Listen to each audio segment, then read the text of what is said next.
Bonjour à tous. Bonjour Bernadette. Bonjour Nadège.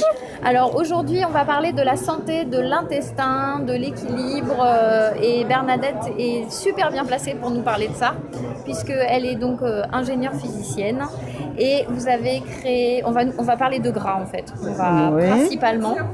Vous allez voir, restez bien jusqu'au bout parce que vous allez apprendre plein de choses, l'essentiel. Voilà. Alors Bernadette, qu'est-ce que vous pouvez nous dire sur la santé de l'intestin principalement? Sur la santé de l'intestin, c'est très important. L'intestin est important puisque c'est l'intestin qui vous fait assimiler tous les nutriments, c'est-à-dire tous les aliments que vous mangez, qui vous donnent de l'énergie, qui vous font vivre et qui vous font bien vivre. Pour ça, il faut que l'intestin soit en bon état. Parce que quand l'intestin n'est pas en bon état, ça passe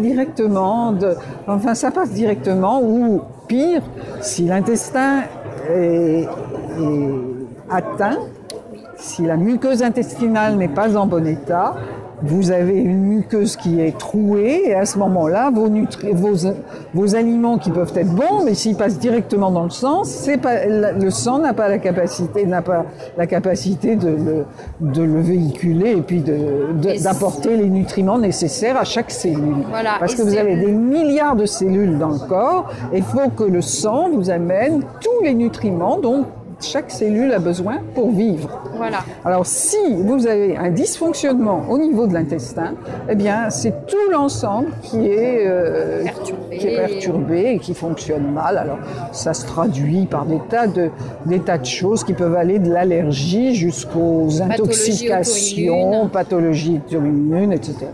Enfin bon, toutes les catastrophes possibles et imaginables, y compris cancérisation de certaines cellules quand elles n'ont pas ce qu'il leur faut. D'accord. Donc là, on parle de cellules. Donc, alors, la question que tout le monde va se poser, c'est comment on régule l'intestin. Il faut savoir que chaque cellule possède une membrane qui est faite pour protéger chaque cellule, et qui est faite pour alimenter et évacuer les déchets de la cellule. Donc c'est une membrane qui est souple, très intelligente. Alors le problème, c'est que lorsque vous n'avez pas le bon équilibre en acides gras, la membrane devient rigide et elle se finit par se casser et donc vous avez des trous et donc vous avez une nutrition de la cellule et une évacuation des déchets de la cellule qui se fait mal. Et c'est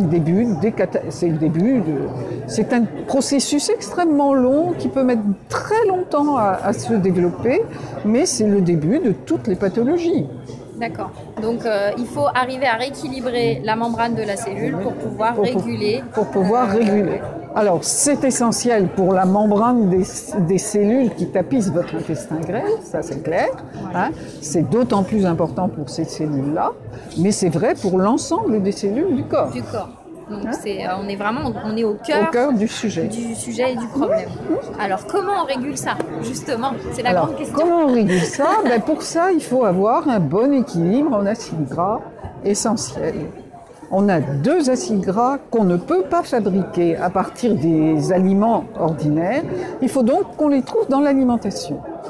Ce sont l'acide alpha-linolénique et l'acide linolénique. Bon, c'est un peu barbare ces noms-là. En fait, ce sont 2 acides gras qu'on trouve dans certaines huiles. Mais d'aucune huile ne possède exactement la proportion qui nous est nécessaire. Donc on est obligé d'aller puiser dans toutes les huiles ou dans toutes les graines que l'on a à disposition. Alors c'est très compliqué de faire un bon équilibre.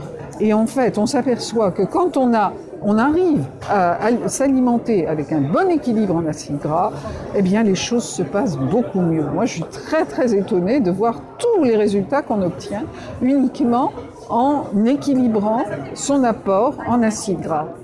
Alors c'est pour ça que j'ai fait une huile qui permet d'avoir cet apport en acides gras, celui dont on a besoin et qui est efficace, avec simplement une cuillerée de nos huiles et qu'on complémente avec de l'huile d'olive, parce que l'huile d'olive, c'est la base.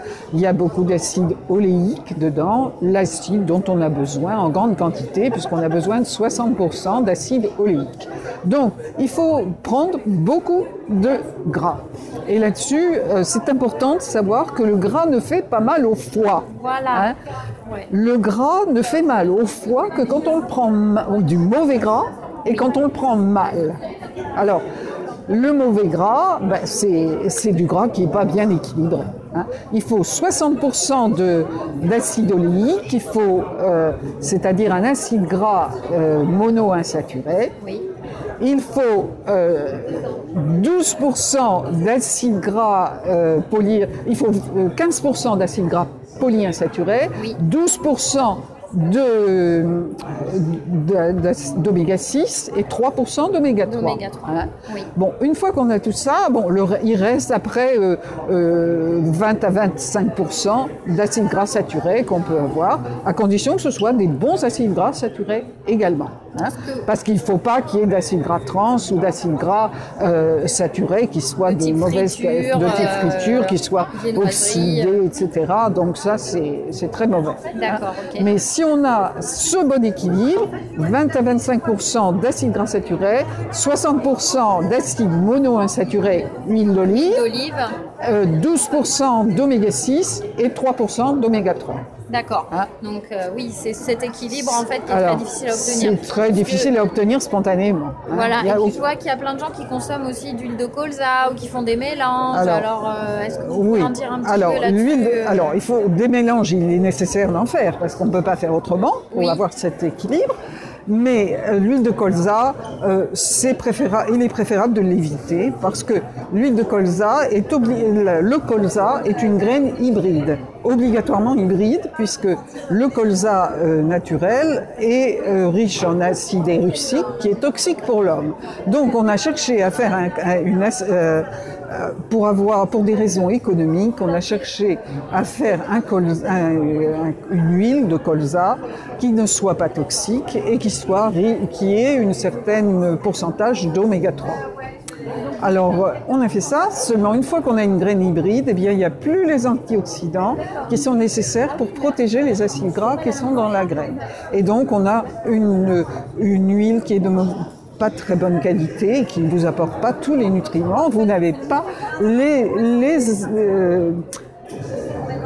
les antioxydants nécessaires pour bien profiter des acides gras qui sont présents dans l'huile. Alors même les huiles d'huile de colza en bio, parce qu'il y a beaucoup de gens qui prennent l'huile de colza en pensant qu'elle est bonne. Elle est bonne, elle est pas très mauvaise, mais c'est pas la meilleure, elle n'est pas optimale. Hein? Alors, bon. D'accord. Donc du coup, l'huile de noix, par exemple, peut être intéressante. L'huile de noix peut être intéressante parce que c'est celle qui est la plus proche de l'équilibre nécessaire. Donc vous avez parlé au début. De l'équilibre avec les 60%, etc. Bon. Sauf que vous avez fait des huiles fonctionnelles, thérapeutiques, on peut dire quand même. Elles ont une activité, oui, forcément. Moi, ce que j'ai cherché, c'est à faciliter la mise en place d'une alimentation qui ait la bonne proportion d'acides gras. Alors, pour ça, au début, j'avais pensé avoir le bon équilibre, celui qu'on a spontanément assez proche de celui qu'on a dans l'huile de noix. Oui. Bon, c'est bien, l'huile de noix est fragile. D'abord, elle tient pas tout le monde n'aime pas l'huile de noix, tout le monde n'aime pas l'huile de noix, etc. Et en fait, tout le monde aime l'huile d'olive et on a besoin de beaucoup d'huile d'olive. Donc, je pense que le mieux, c'est de proposer de l'huile d'olive dans tous ces plats, pour la cuisine, pour quand on la mange crue dans les salades, quand on la prend faire cuire aussi, pour faire cuire aussi, pas trop élevé, en portant pas à température trop haute. Oui. Et puis, on prend une cuillerée de l'huile au launage qui apporte les compléments d'acide gras polyinsaturé, c'est-à-dire les 12% d'oméga 6 et le 3% d'oméga 3. Voilà, donc on en a plusieurs, mais celle-ci c'est la première, la principale. Oui. Surtout s'il y a des pathologies au niveau intestinal. Tout à fait. Tout à fait. Et si jamais il y a des douleurs... Alors, il faut savoir que dans les huiles au Lonage, il y a 3 sortes d'huiles. Pourquoi? Parce qu'on a fait le bon équilibre, on a réalisé le bon équilibre en acides gras avec différentes huiles, donc on n'a pas les mêmes antioxydants dans chacune de ces huiles. Alors il y en a une qui est effectivement plus efficace pour l'intestin, c'est celle-ci. Ouais, intolérance alimentaire. Intolérance alimentaire, enfin tout. C'est une huile qui nettoie l'intestin grêle, et c'est la seule façon de nettoyer l'intestin grêle, parce que tous les systèmes qui permettent de nettoyer l'intestin ne remontent pas jusqu'à l'intestin grêle. Donc on a forcément un manque au niveau de l'intestin grêle. L'intestin grêle est quelquefois très très encombré, et ça, à ce moment-là, c'est une catastrophe, parce que vous n'avez plus la capacité d'assimiler les nutriments, les vitamines et les choses dont on a besoin. Oui, donc ça ne sert à rien de prendre des compléments alimentaires. Si vous prenez des vitamines parce que vous êtes en carence de certaines vitamines et que vous les assimilez pas, ça sert à rien. Oui. Et donc, il est préférable de commencer par rééquilibrer tout son organisme en acides gras essentiels avant de suppléer aux carences. Tout à fait. Et on est vraiment sur quelque chose qui répare, qui nettoie et répare la muqueuse intestinale. Oui, et ça s'adresse à l'ensemble du corps. C'est une approche complètement holistique. Holistique, tout à fait. Ça, c'est important. Et celle-ci, donc, dans tout ce qu'elle est... Alors, elles sont toutes anti-inflammatoires, mais particulièrement celle-ci est plus riche elle est plus riche dans un acide gras qui s'appelle l'acide gras gamma-linolénique, et qui est celui qui stimule la production de prostaglandines anti-inflammatoires. Donc ça revient à fabriquer vous-même votre anti-inflammatoire. Un anti-inflammatoire qui ne vous donne pas d'effets secondaires comme ceux des médicaments anti-inflammatoires. Ouais. Et donc vous avez une huile qui est très intéressante.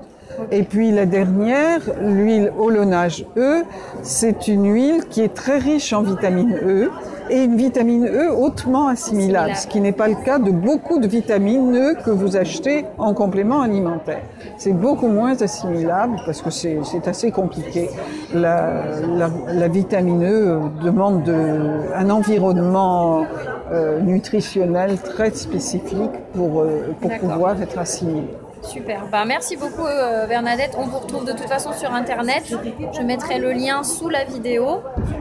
Si les gens ont des questions, ils peuvent vous envoyer un petit message. Tout à fait. Je réponds en principe au téléphone quand on me pose des questions. Voilà. Merci beaucoup en tout cas. Merci pour ce partage et merci pour ce que vous avez créé, parce que moi je les utilise régulièrement et c'est vraiment un produit formidable. Donc merci beaucoup. Merci. À bientôt. On me dit au revoir.